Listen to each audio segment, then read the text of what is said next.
Alright, question from the homeboy, Barbell King, aka Omar. Omar. Anyway, hey Toby, great video. As they are, subscribe to your boy, Toby Alder, TALDER123 at YouTube. Anyway, my videos are great, my footage is great.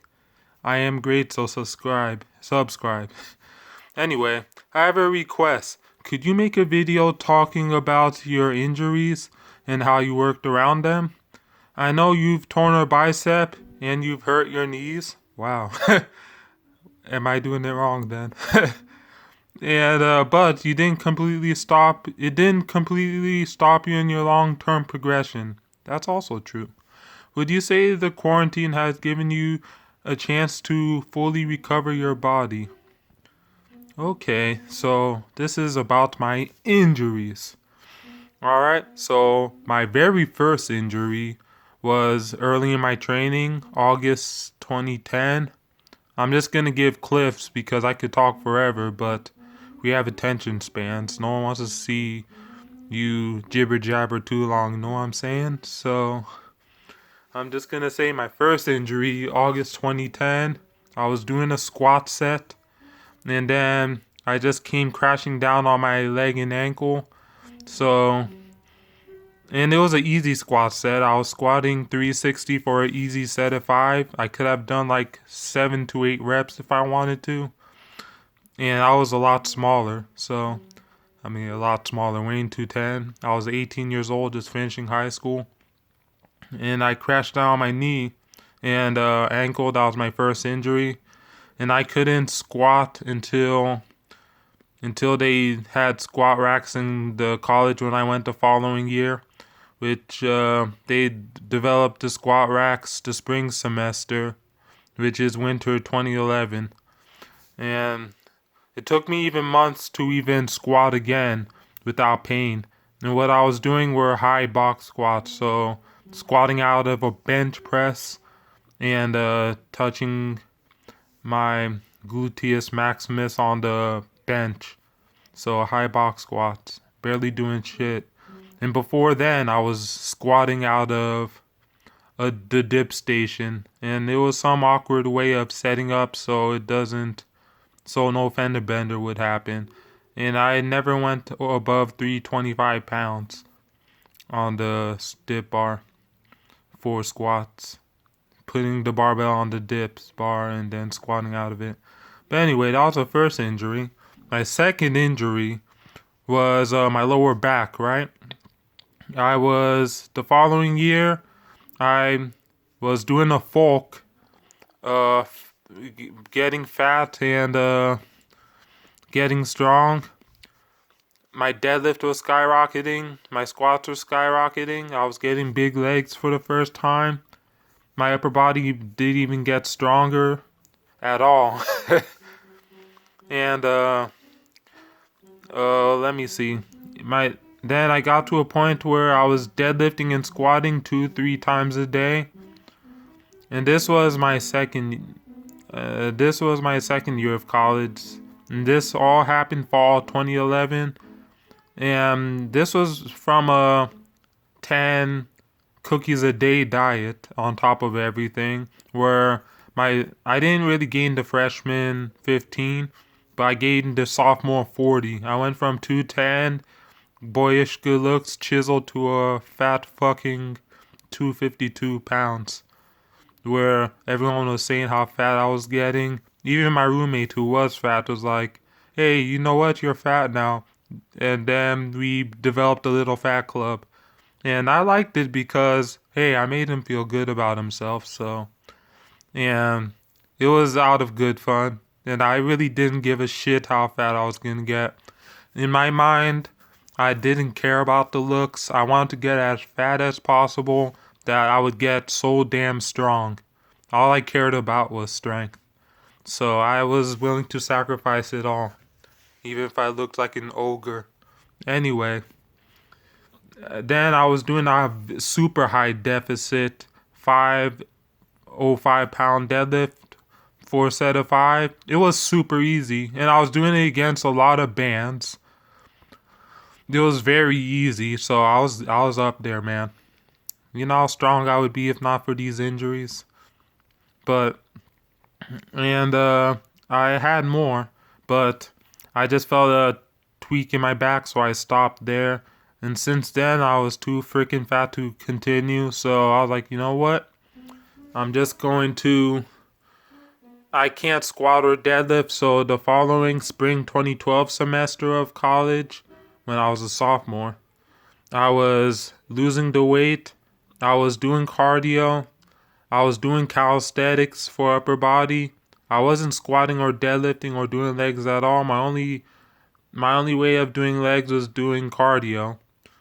And I was just I actually lost 30 pounds. Actually I lost 25 pounds I gained. I went from 252 to 220 to 230 and then lost the rest of the 5 pounds.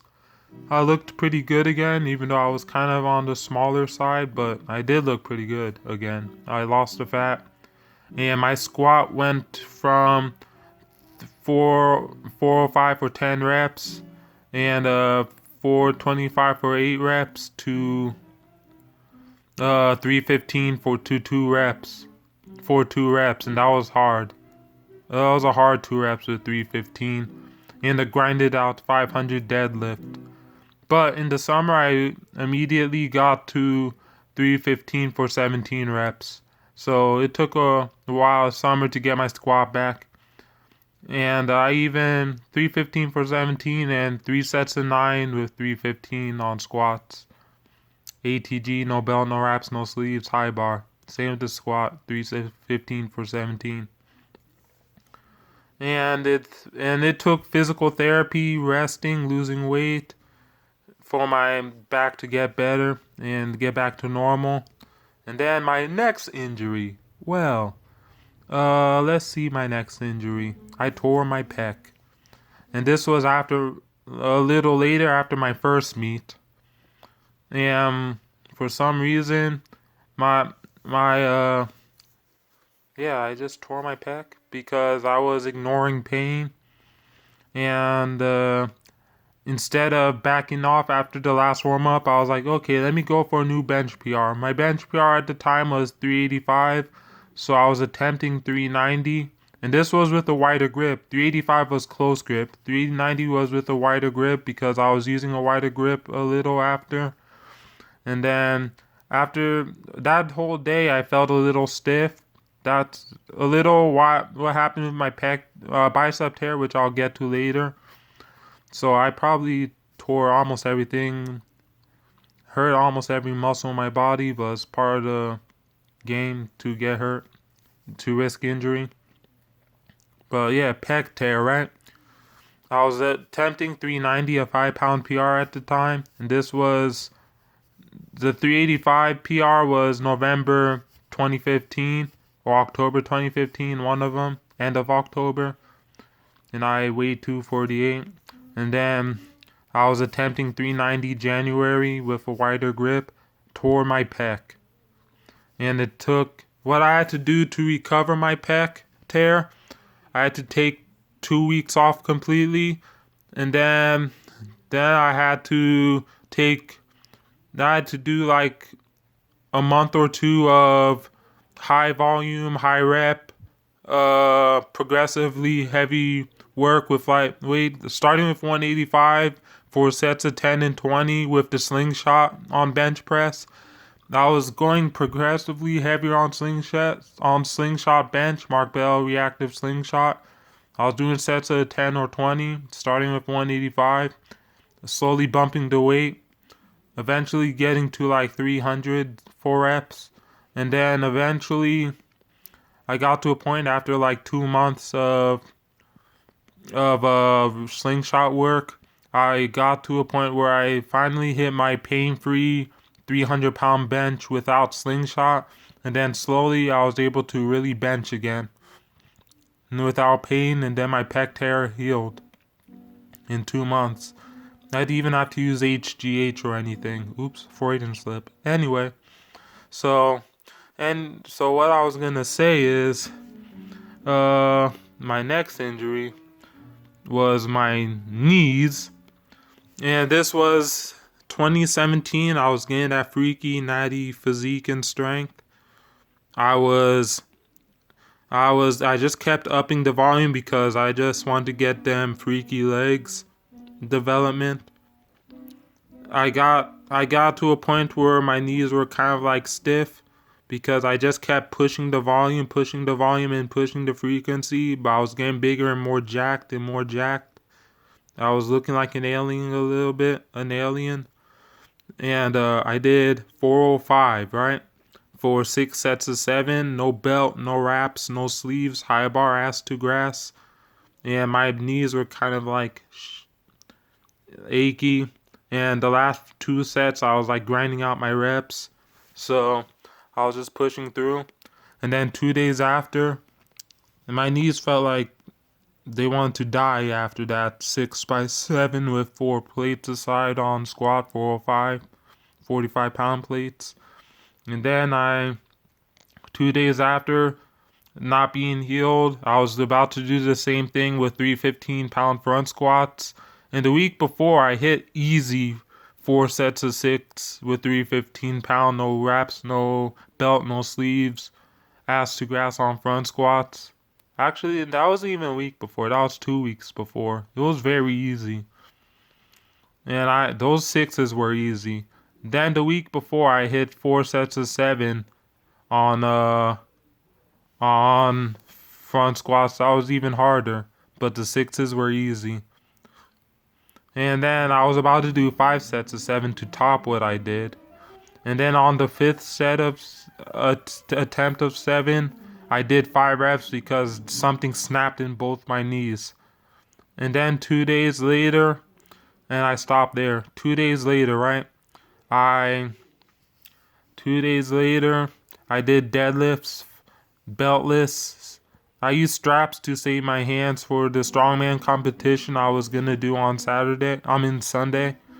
I did 550 pounds, 6 sets of 7 reps, and these were dead stop reps, beltless, 6 sets of 7. And I was a jacked ass 250 pounder before I got fat as shit. And then got to my strongman competition, then I was like, okay, I'm done. And then, long story short, that whole fall, I was on the road to 800 deadlift. I was getting so strong. I even bulked up 25 pounds by the end of it. And, I even, let me see. I was getting strong, but I was ignoring pain. I was getting strong everywhere, right? And even my squat was getting strong alone from the weight gain. Everything was. And just from getting strong, period, I was getting very strong, like Reuters strong progress because of the weight gain and the way I was training. But I was also ignoring pain. And I was ignoring my knee pain. The pec tear and the lower back and everything already got figured out, but I was training through my bad knees. If not for my knees, I would have been squatting a lot more weight. And the knees already limited the mobility a little bit and made squats feel less natural and got rid of a lot of my leg muscle I used to have and would have had from the weight gain. And even and then I got to a point where, alright, let's talk about the bicep tear. At the end of the bulk, I was about to attempt 800 a week after hitting 750 for 2 on the deadlift, that infamous set, right? So I attempted 800, 700 went up fast. 800 I was going for, but it didn't even budge. So I went for 775, and I'll tell you the truth. Coming in, my bicep tendon was feeling a little tender because I was just doing the workout right after my work. I was just leaving tutoring a bunch of snotty-nosed kids mathematics. Dark humor. But yeah, I was just done tutoring the math. So laying down the calculator. So I went to just deadlift. 800 pounds didn't go up, so 775. It was coming up. Oh my god! Oh my god! Almost locking up. Ah! Bam! A pop in my bicep. So I just dropped it immediately before completely detached. All right. So I was out for a little bit, and then my bicep tear really limited my upper body strength after. As in, my upper body lifts got a little weaker then, and it would have been stronger. And even though I hit a shoulder press PR, but it would have been more if not for. And my presses got weaker, and my pull-ups got weaker. My rows would have been stronger, but didn't get that weak somehow. But that's what the bicep tear did. And after resting my bicep tear and not doing anything, it somehow got a little better. But I could still never deadlift with that bicep in that position, or I'm gonna hurt myself. Or when it comes to even like some strongman exercises, I have to be careful or I'm gonna tear that bicep again. And also, if I want to deadlift like without straps, I use straps most of the time because number one, I have big hands. I have a strong grip anyway. I have ways of training grip anyway, like doing pull-ups and push-ups without chalk or even straps. So I have strong grip.